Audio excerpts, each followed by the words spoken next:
College नहीं है। आज सोनोग्राफी के नाम पर हम लोगों को यहाँ पर अगर इमरजेंसी केस आता है तो हम लोगों को 250 किलोमीटर या तो गुजरात जाना पड़ता है या फिर हम लोग इंदौर पर गया। तो हमारे लोगों की जान की परवाह नहीं है, तो हम लोग इसके लिए मुहिम चलाएंगे। और जहाँ आपके धार जिले की जनसंख्या कितनी है?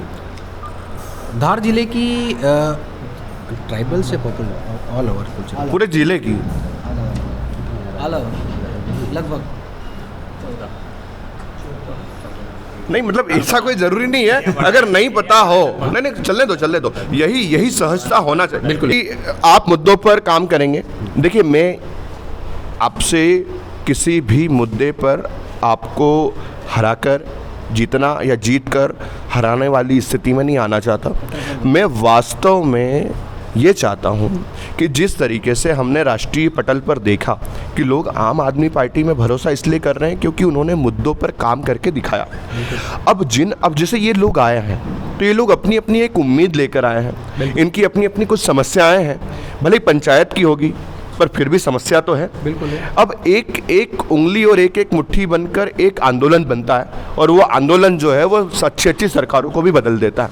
तो क्या आपके पास ऐसा कोई रणनीति रोड मैप है जिसके आधार पे आप काम कर रहे हैं?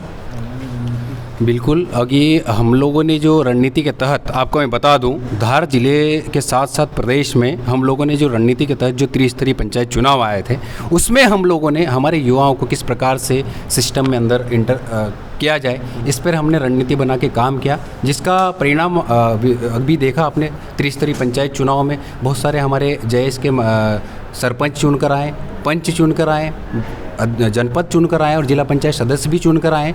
उसी के साथ साथ हम लोगों ने गांव-गांव में जाकर जयेश का सदस्यता अभियान चला रहे हैं, लोगों को जागरूक कर रहे हैं कि भाई लोगों के जो बेसिक मुद्दे हैं किस प्रकार से हम लोगों को उनके अधिकार दिलाने की बात करें। जिस प्रकार से बाबा साहब अम्बेडकर ने हमको संविधान में जो अधिकार दिया, हम उसी संविधान को मानते हैं और उसी संविधान का पालन करके हम चल रहे हैं और उसी संविधान में जो हमको जो अधिकार दिया उसी के लिए हम प्रयास कर रहे हैं और उसी की लड़ाई हम लोग करेंगे और आगे भी हम लोग इसी भी रणनीति करेंगे। मिलकर चर्चा करके हमने रणनीति के तहत हमारा जो मिशन जो 2023 चला है उस पर काम करेंगे। कुक्षी विधानसभा से इस बार जयेश की कोई संभावना है क्या? निश्चित ही, संगठन चाहेगा तो हम लोग वहाँ से कुक्षी से भी दावेदारी करेंगे। और कुक्षी विधानसभा क्यों अछूता रहे, कुक्षी तो हमारी राजनीतिक, आर्थिक और जो हमारी जयेश की राजधानी है, राष्ट्रीय राजधानी है, तो कुक्षी हमारा केंद्र बिंदु है जयेश का और जयेश की जो नींव है कुक्षी से बनी है, तो बिल्कुल रहेगा कुक्षी। कुछ कह रहे थे राजू आप?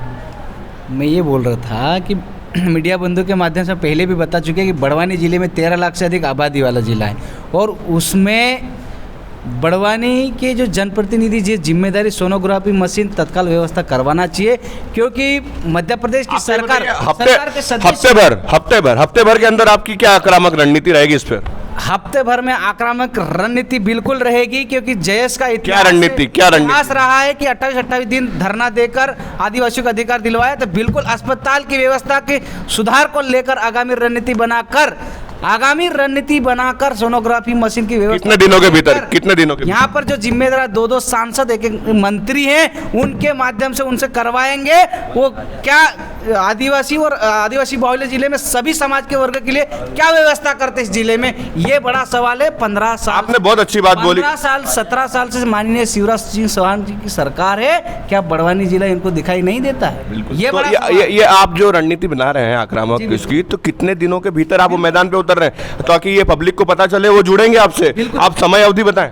बिल्कुल, बहुत ही जल्दी आगामी हफ्ता भर, 15 दिन, 1 महीना, कब? ऐसा हम इस माध्यम से नहीं बोल सकते, लेकिन आगामी रणनीति बिल्कुल बनेगी कि बड़वानी में 1000 शिक्षक और 10,000 वन अधिकार पट्टे और सोनोग्राफी मशीन को लेकर बहुत ही जल्दी आपको आंदोलन बड़वानी में देखने को मिलेगा। देखो, मैं स्पेसिफिक जानकारी बता दूं जयेश कि बड़वानी विधानसभा में आदिवासी युवाओं की कुछ टोली है जो ये सोनोग्राफी मशीन को लेकर महज 1 हफ्ते के अंदर सत्याग्रह करने वाली है।